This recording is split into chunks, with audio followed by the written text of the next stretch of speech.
एक मकड़ी थी। उसने आराम से रहने के लिए एक शानदार जाला बनाने का विचार किया और सोचा कि इस जाले में खूब कीड़े मक्खियाँ फंसेंगी और उसे आहार बनाऊंगी और मज़े से रहूंगी। उसने कमरे के एक कोने को पसंद किया और वहाँ जाला बनाना शुरू कर दिया। कुछ देर बाद आधा जाला बुनकर तैयार हो गया। यह देखकर वह मकड़ी काफ़ी खुश हुई कि तभी अचानक उसकी नज़र एक बिल्ली पर पड़ी जो कि उसे देखकर हंस रही थी। मकड़ी को गुस्सा आ गया और वह बिल्ली से बोली, हंस क्यों रही हो? हंसू नहीं तो क्या करूं? बिल्ली ने जवाब दिया, यहाँ मक्खियाँ नहीं है, ये जगह तो बिल्कुल साफ सुथरी है, यहाँ कौन आएगा तेरे जाले में। ये बात मकड़ी के गले उतर गई। उसने अच्छी सलाह के लिए बिल्ली को धन्यवाद दिया और जाला अधूरा छोड़कर दूसरी जगह तलाश करने लगी। उसने इधर उधर देखा तो उसे एक खिड़की नजर आई और फिर उसमें जाला बुनना शुरू किया। कुछ देर तक वह जाला बुनती रही।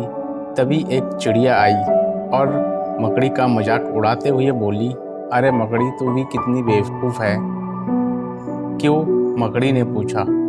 चिड़िया उसे समझाने लगी, अरे यहाँ तो खिड़की से तेज हवा आती है, यहाँ तो तू अपने जाले के साथ ही उड़ जाएगी। मकड़ी को चिड़िया की बात ठीक लगी और वह वहाँ भी जाला अधूरा बना छोड़कर सोचने लगी, अब कहाँ जाला बनाया जाए। समय काफ़ी बीत चुका था और अब उसे भूख भी लगने लगी थी। अब उसे एक अलमारी का खुला दरवाज़ा दिखा और उसने उसी में अपना जाला बुनना शुरू किया।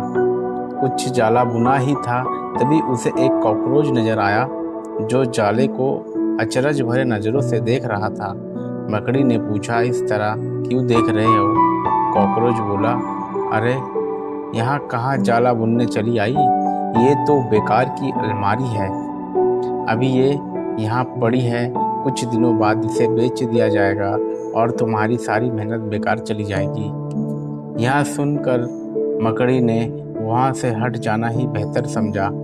बार बार प्रयास करने से वह काफ़ी थक चुकी थी और उसके अंदर जाला बुनने की ताकत ही नहीं बची थी। भूख की वजह से वह परेशान थी। उसे पछतावा हो रहा था कि अगर पहले ही जाला बुन लेती तो अच्छा रहता, पर अब वह कुछ नहीं कर सकती थी। उसी हालत में पड़ी रही। जब मकड़ी को लगा कि अब कुछ नहीं हो सकता है तो उसने पास में गुजर रही चींटी से मदद करने का आग्रह किया। चींटी बोली, मैं बहुत देर से तुम्हें देख रही थी।